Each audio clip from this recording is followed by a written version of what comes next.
আসসালামু আলাইকুম দর্শক। দেশ এবং দেশের বাইরে থেকে যারা আমার তথ্যবহুল বিভিন্ন সংবাদ, বিভিন্ন শিক্ষামূলক কন্টেন্ট পেয়ে থাকেন এবং যারা এখনো পর্যন্ত আমার এই কন্টেন্টের সাথে নতুন যুক্ত হয়েছেন, বিশেষ করে চ্যানেল থেকে তারা চ্যানেলটি সাবস্ক্রাইব করবেন। যদি পেজ থেকে দেখে থাকেন পেজটি ফলো করে দিয়ে আমার সাথে থাকবেন, লাইক কমেন্ট শেয়ার করে আমাদের পরবর্তীতে বিভিন্ন তথ্যবহুল বিভিন্ন ভালো ভালো কন্টেন্ট মেক করে থাকি। এই জন্য ওই কন্টেন্টগুলো পাওয়ার জন্য লাইক কমেন্ট শেয়ার করে রাখলে সবার আগে আপনার কাছে ভিডিও পোস্ট মাত্র আপনার কাছে পৌঁছাবে। তবে বলে নিই, আসলে আজকে যে বিষয়টা নিয়ে কথা বলতে এসেছি, এটি ফেসবুকে খুব দেখলাম স্ক্রলিং হচ্ছে এই বিষয়টা, যে অনেকে আছে অনেকের ফোন হ্যাক হয়ে যাচ্ছে। কীভাবে দেখা যাচ্ছে তার ফোন আর ওপেনই হচ্ছে না, মানে ফোন ওপেন করতে গেলে থাকছে তার পিন পাসওয়ার্ড এবং তার ফোনের পাসওয়ার্ড দেওয়ার কাজ করছে না। এটা তখন এই পিন পাসওয়ার্ড নেওয়ার জন্য ওই দেখেন অলরেডি বাংলায় লেখা আছে যে আপনার ফোনটি লক করে দিয়েছি আমরা, নিচের হোয়াটসঅ্যাপ নম্বরে যোগাযোগ করেন। মানে এটা বাংলাদেশেই ঘটছে এমন ঘটনা। ওহরো এই ঘটনা আসলে কিছু বিষয়টা কীভাবে ঘটতেছে বিষয়টা আমি বুঝিয়ে বলি। আপনি হুটহাট করে যে কোনো ব্রাউজার থেকে বা ফেসবুকের বা যে কোনো সোশ্যাল মিডিয়ার পোস্ট থেকে একটা অ্যাপস দেখে আপনি নামাই ফেললেন। ওই অ্যাপসটা সম্পর্কে আপনার জানা নেই, অ্যাপসটা যখন ডাউনলোড দিলেন, ইনস্টল করলেন, অনেক সময় প্রয়োজন না, আবার ওটা আনইনস্টল করে দিচ্ছেন। আপনি মনে করছেন আনইনস্টল করে দেওয়া মানে মনে হয় ভেনিশ হয়ে যাচ্ছে, কিন্তু না, ওইটা আপনি অ্যাক্সেস দিয়ে রাখছেন আপনার জিমেইলে বা গুগলে। যখন অ্যাক্সেস দিয়ে রাখছেন তখন কিন্তু ওটা আপনার ফোনের ক্যাপচারিং নিয়ে নিয়েছে ওই কোম্পানি, ওই অ্যাপস কোম্পানি বা ওই অ্যাপসের মডারেটর বা ক্রিয়েটররা, ওই তারাই কিন্তু ফায়দা লটকিছে। দিন শেষে ওই তারা দাবি করতেছে আমাদেরকে 2000 টাকা দেন, আমরা সমাধান করে দিচ্ছি। কিন্তু সেটার সমাধান আছে আপনার ফোন রিসেট দেওয়া। ফোন রিসেট দিয়ে কীভাবে সমাধান করবেন সে বিষয়টা দেখাবো, স্টেপের সাথেই থাকেন।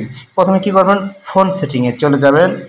আমি দেখাচ্ছি, এভাবে করেন। ফোন সেটিংয়ে যাওয়ার পরে স্ক্রলিং করে নিচের দিকে আসেন। নিচের দিকে এসে গুগল বা গুগল অ্যাসিস্ট এমন করে লেখা থাকতে পারে, আপনি গুগল, আমার ফোনে গুগল লেখা, এখানে ক্লিক করলাম। ক্লিক করার পরে দেখেন আমার ফোনে যে কয়টা অ্যাপস থাকবে, একাধিক অ্যাপস সবগুলো শো করবে। আমি একটা করে সবগুলো চেক করে নেব। এবার ওই একটা জিমেল দিয়ে আমি দেখাচ্ছি, চেক করে নিয়ে এবার নিচের দিকে আসবো, সেটিং ফর গুগল অ্যাপস, এখানে ক্লিক করবেন। এখানে ক্লিক করার পরে connect app, setting for Google অ্যাপসের পরে কানেক্ট অ্যাপ, এখানে ক্লিক করবেন। এখানে ক্লিক করার পরে দেখবেন আমি যে অ্যাপটা কানেক্ট করে রাখছি অথবা আমি ইউজ করি না সেই অ্যাপসটাদেরকে দেখাচ্ছি।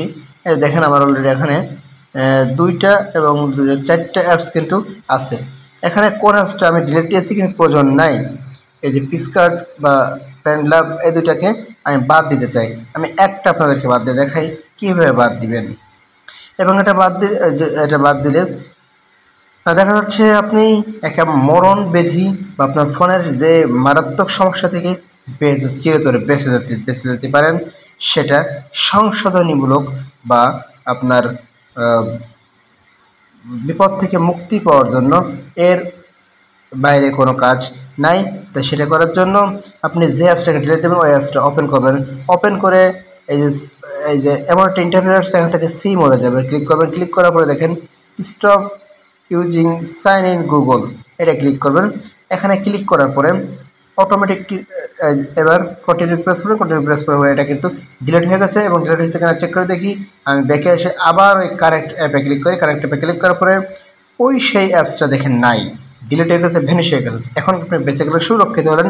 এইভাবে আপনি প্রত্যেকটা সার্চ দিয়ে যেটা আপনার প্রয়োজনীয় অ্যাপস নয় বা যে অ্যাপসটা আপনার ক্ষতির সম্মুখীন হওয়ার সম্ভাবনা আছে বা ওই অ্যাপস সম্পর্কে আপনি জানেন না, সেই অ্যাপসটা অবশ্যই ডিলিট দিয়ে এভাবে আপনি নিজের ফোনকে সুরক্ষা দিবেন। আর এছাড়াও যদি আপনার সাথে এমন ঘটনা ঘটেই যায়, থার্ড পার্টি স্ক্যামাররা আপনার ফোনটা হ্যাক করে নিয়ে টাকা দাবি করতে, সেক্ষেত্রে আপনি টাকা দিতে চান না। টাকা দিতে যেহেতু চান না, তখন আপনি কী করবেন, আপনি ফোনটার এই যে অন বাটন অফ বাটনের মাধ্যমে রিস্টার্ট করে নেবেন। একেবারে রিস্টার্ট করলে ফোনের সব কিছু কিন্তু ভ্যানিশ হয়ে যাবে। তখন কিন্তু আপনার টাকাটা বেঁচে যাবে, কিন্তু ফোনের কোনো ফাইল বা ডাটা থাকবে না, সব ভ্যানিশ হয়ে যাবে। অবশ্যই এভাবে ইন্টারেস্টিং ভিডিও পাওয়ার জন্য সাথেই থাকবেন। নিত্য নতুন ভিডিও লাইক কমেন্ট শেয়ার করতে ভুলবেন না। যদি একটু উপকারে থেকে কোন বিষয়টা আপনার ভালো লেগেছে সেটা কমেন্টসে লিখবেন এবং আপনি কই থেকে দেখছেন, আপনি স্থানটি বা জেলার নামটি মেনশন, দেশের বাইরে থেকে দেখলে দেশের নাম লিখবেন, আর যদি দেশের অভ্যন্তর থেকে দেখেন তাহলে জেলার নামটি বা স্থানের নামটি লিখে যাবেন। চলুন তাহলে এভাবে ইন্টারেস্টিং ভিডিও পাওয়ার জন্য আপনারা কমেন্টস করতে ভুলবেন না। আর যদি এই ভিডিও থেকে আপনি একটু উপকারিত হয়ে থাকেন তাহলে অবশ্যই ধন্যবাদ দিবেন। আর পুরো ভিডিওর সাথে থাকার জন্য আপনাদেরকে অসংখ্য ধন্যবাদ।